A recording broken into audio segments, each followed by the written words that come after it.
Chapter 3, Apollo 11. The Eagle has landed. Nearing the surface, Armstrong realized the landing site was covered with boulders. Some of the rocks were as large as cars and might have damaged the Eagle. So the former Navy test pilot spent the last few moments skillfully flying it to a safer spot. The two men had been ordered to take a rest in their hammocks before going outside. By standing on the surface, they would be putting themselves in a dangerous place. Only their heavy suits stood between them and the temperatures, which ranged from well over boiling point in the sun's glare to negative 153 degrees Celsius in the shade. Unlike Earth, the moon has no atmosphere and therefore no oxygen to breathe. So each spacesuit has a life support system with a special backpack containing oxygen. Their fishbowl helmets gave them a good view of the moon's landscape, and each of their helmet visors contained a thin layer of gold to protect the men's eyes from the blinding sunlight. Inside each helmet, there was even a small piece of rough material which could be used to scratch an itchy nose when it was impossible to use their fingers. 11 layers of different fabrics protected the astronauts from everything from moon dust to spacecraft fire to small pieces of flying rock called micrometeoroids. But this meant each suit weighed 80 kilograms, about 180 pounds, nearly as much as the astronaut themselves. Even in low gravity, the heavy suits would make it really difficult to move around. Their spacesuits offered some protection, but the men still had to have their wits about them in such dangerous conditions. The astronauts rested for 4 hours after the lunar module had landed. Then Armstrong left the safety of the Eagle to become the first person ever to walk on the moon. Jumping down to the powdery surface, he sent back a famous message, calling it "One step for man, one giant leap for mankind." When Aldrin followed him nearly 20 minutes later, the two men joked about not locking themselves out of their spacecraft by mistake. In spite of their heavy suits, the experience of being on the moon was amazing. Aldrin described the view as magnificent desolation, an endless rock-strewn desert beneath a black, airless sky. And Armstrong said that looking back at our tiny planet, I didn't feel like a giant. I felt very, very small. Neither man knew it yet, but hundreds of thousands of miles away, more than 500 million people were watching flickering black and white television images of them walking around. Many of those watching must have thought this would never happen. It was only 66 years since the first ever airplane was flown by Wilbur Wright. It had flown just a few meters, and the flight lasted only 12 seconds.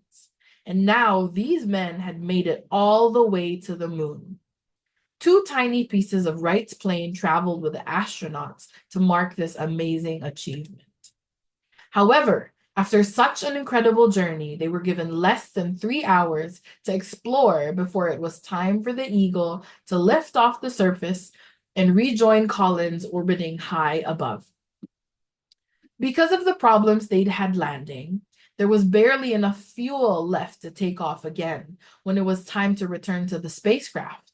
Also, somehow one of the Eagle's launch controls had snapped off, but Aldrin jammed an ordinary pen into the socket, and luckily this worked.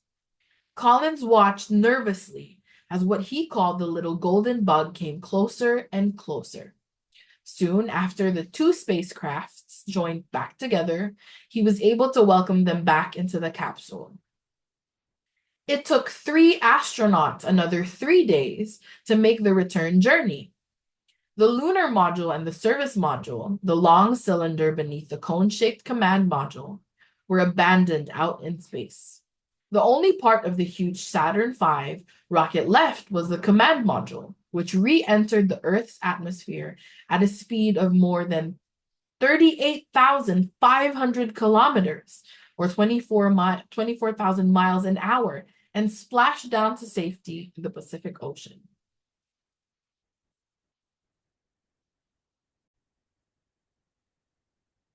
Chapter 4, Apollo 12, this spectacular, unreal world.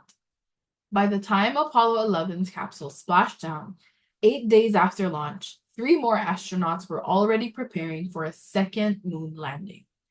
Charles Conrad, Alan Bean, and Dick Gordon traveled on board Apollo 12, which took off 4 months later. The launch occurred during a storm, and two powerful bolts of lightning struck the rocket within seconds of liftoff. Terrifying alarms sounded on board, and dozens of warning lights lit up the capsule. But incredibly, the damage wasn't serious, and the three crew members were soon on their way. Their landing on the moon, however, went according to plan and was perfect. Lunar Module Intrepid was right on target, placing Conrad and Bean a short walk away from an unmanned probe called Surveyor 3 that had been sent to the moon 2 years previously. Alone in the capsule, Gordon joked that he was glad to be rid of them for 42 hours, but later admitted he was disappointed that he couldn't go down with them. Having flown all the way, he says, I still had 60 miles to go. But his own experience was still amazing. Only 6 people have ever orbited the moon on their own. For nearly an hour, as a spacecraft travels around the far side of the moon, all communication with Earth is lost. At this point, the silence and the isolation are total. It could get lonely, but as Gordon discovered, it was also wonderful, sitting alone in the darkness with the whole universe outside your window. Down on the surface, his colleagues were scheduled to get more than twice as much time on the moon as Apollo 11's crew had been allowed. Determined to enjoy it, Conrad shouted, "Whoopee!" as he left Intrepid for the first time, and joked about how Armstrong's small step being a big one for him because he had shorter legs. Once both men were outside, they appeared to be having such a good time, laughing and joking about their strange new weightless world, that Mission Control had to tell them to quieten down. Moving around in low gravity certainly looked a lot of fun. The heavy suits made normal walking impossible, and astronauts soon found the best way was to slowly hop from one foot to another.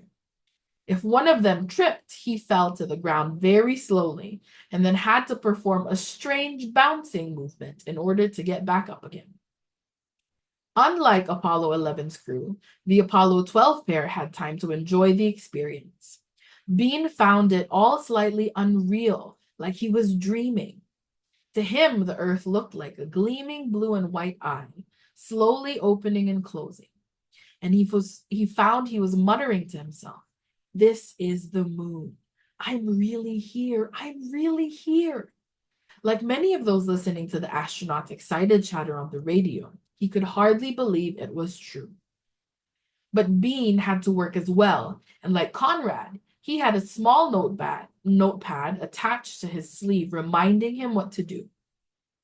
This contained several jokes from friends at Mission Control, but was mostly lists of scientific experiments that had to be set up. Tests carried out on the surface included experiments to study moonquakes and to measure the strength of the moon's magnetic field. The astronauts hoped to find out more about any gases that were present in the strange new world. They were also instructed to collect rock samples and moon dust to bring back to be studied. Known as regolith, moon dust caused quite a few problems. It was incredibly fine, and whenever it was kicked up by an astronaut's boot, it took a very long time to settle. Because the individual grains were sharp and gritty, they stuck to everything. Bean and Conrad tried to brush the stuff off before returning to the Intrepid, but found they couldn't. The more they tried, the more it worked its way into the material of their spacesuits. Later, when it was time to go back up to the command module, Gordon told them they were too dirty to come into his spacecraft. Before beginning the journey home, both had to strip off and leave their grubby suits behind in the lunar module. From then on, all future missions took a special brush with them to the moon.